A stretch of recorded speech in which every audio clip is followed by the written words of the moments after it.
So leveling up and making a massive investment in young people, vocational programming, more seats, freshman seats in universities, tax and fiscal policy that restores some of that income and wealth to younger generations. That will level up all young people, but it'll have a disproportionately powerful effect on men who have taken the brunt of some of these structural changes over the last 40 years. I am loving this topic. And I have a really funny story to share that I think correlates with a lot of your data and research. So I have a social media client. His name is Marshall Goldsmith. He's this legendary executive coach, best-selling author. I manage his social media. And so whenever he meets with me and my business partner, Kate, he's always telling us I don't understand how you girls aren't married. He's just like, all the young men today, they're just terrible. You guys have to marry down. My daughter had to marry down. If you guys want to get married, you've got to think about marrying down. And he's like, the only way you guys are going to get married is if you marry down, which I we laugh. We're both in happy relationships, and we laugh at him because we're like, okay, Marshall, but it actually correlates with what you're saying. So I'd love to understand, what is marriage rates like in this country?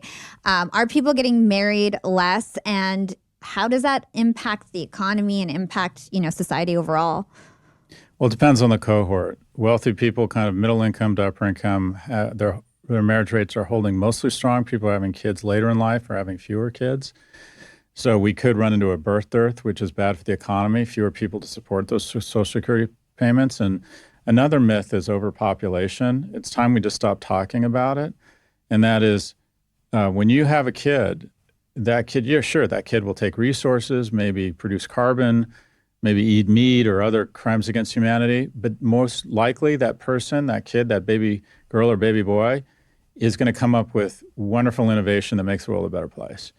You need more people. And this notion of overpopulation, there's certain parts of the earth that are overpopulated, but just get on a plane from New York to San Francisco, look down 100 times, 95 times, there's nothing. There's literally nothing. And so we want to encourage economically and emotionally viable people to have kids. Kids are a wonderful thing. I would have never thought it. I had no interest in kids, but I've really enjoyed it. The marriage rates flat to declining across society as a whole, but it's really fallen off a cliff for people who are middle or lower income or on the bottom median. And I never thought I would have said this. I never wanted to be married. I don't think you have to be married to be happy. But generally speaking, people are happier when they're in some sort of committed monogamous relationship. And at the end of life, you're talking about Stephen Pink, generally speaking, the things they remember the most are family. They don't want to be around awesome people or famous celebrities when they go. They want to be around loved ones who, they love immensely and who love them immensely.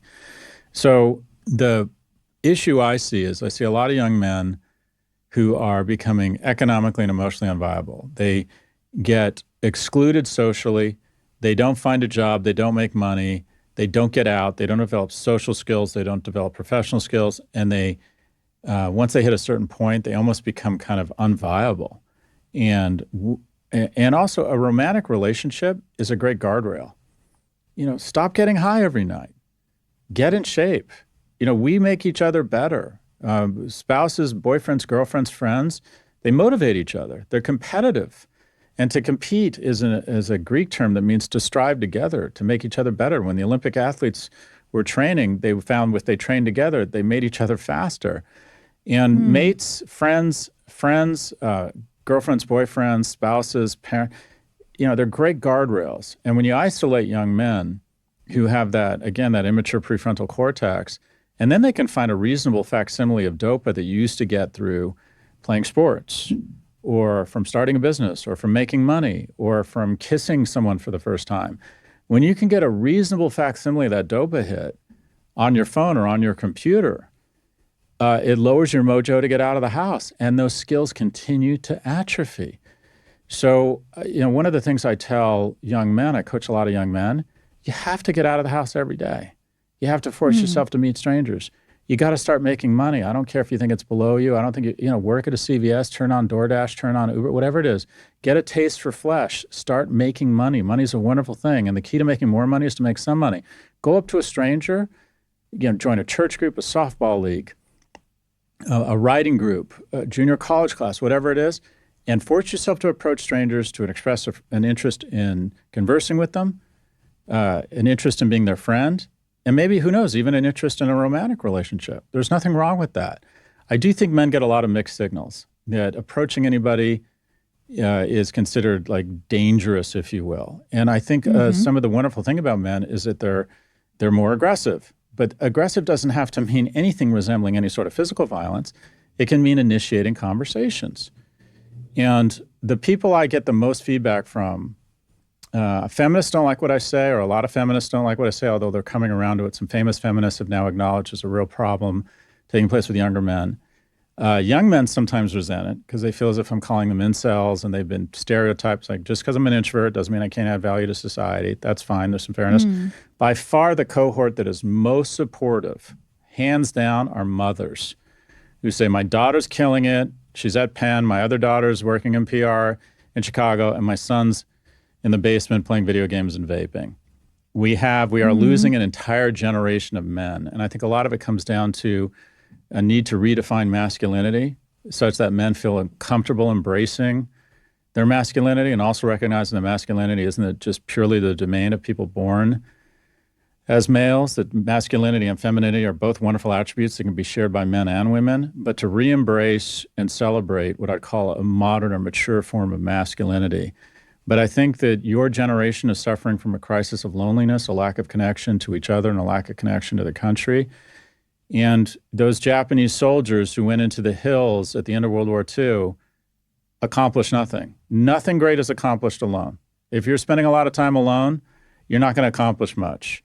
I don't care. You need to be around other people. You need to find new relationships. That is, even more than anything, more than economics, more than certification, the thing I would wish for people in their 20s and 30s is that they have more opportunities to establish more relationships. I think it's, and I just came off this riff about working all the time, but you can establish a lot of deep relationships at work. I didn't have a lot of romantic relationships in my 20s. I was very immature. I was very insecure.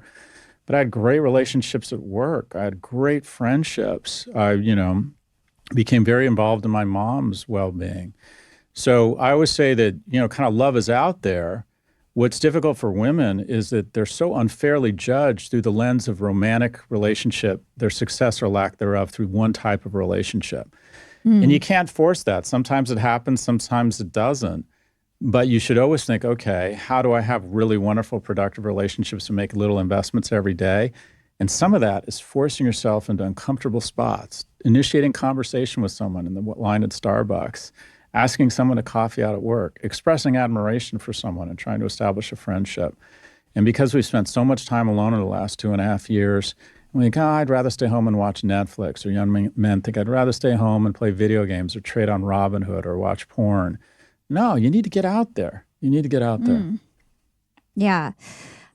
I love that you had this conversation with us, because most of my listeners, surprisingly, are male. I have like an 80% male audience who are these young men that you're talking about. Yeah. And so I'm really happy that you had this conversation. And for the women who might be listening, I feel like we all feel this, right? We see other women doing really well. We probably have a cousin or a brother or somebody who's struggling. What can we do as women, whether it's in terms of how we look for a partner and our perspective on that, or, what should we be doing? Because obviously, I don't think we're going to get affirmative action taken away or anything like that. And I think women are going to continue to kind of thrive in the workplace.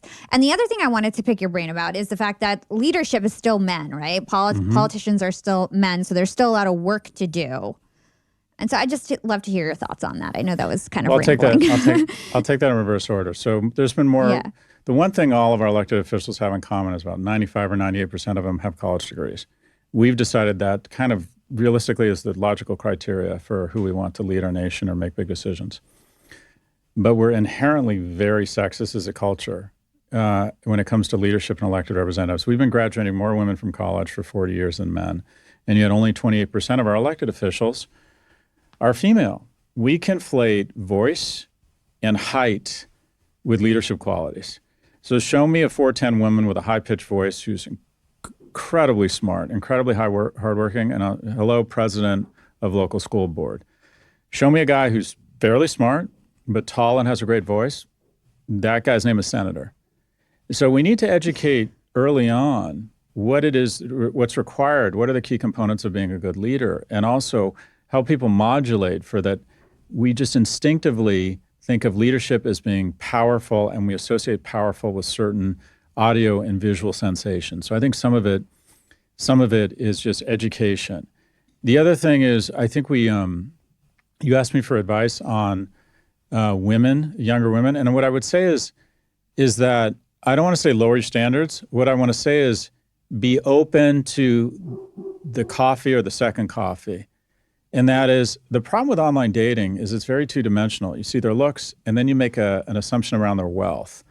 And women have 3 criteria for mating, or at least the research shows. Number 3 is kindness, number 2 is intelligence, and number 1 is resources. And so it's natural that they will make a judgment, and then they will make kind of a 0 or 1 yes or no call. What I would suggest is pushing the limits of your comfort zone to give more people a chance.